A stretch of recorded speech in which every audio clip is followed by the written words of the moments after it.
Hello दोस्तों, नमस्ते, प्रणाम और सबको स्वागत करते हैं अपने चैनल में। और आप लोग को बहुत ही सुंदर देहाती नाच गीत झूमर सुनावत है।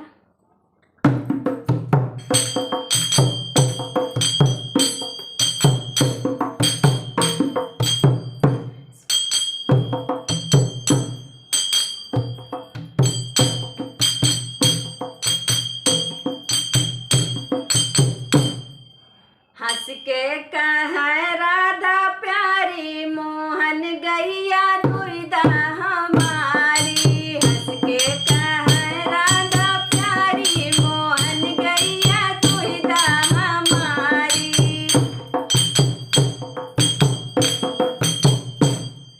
बागो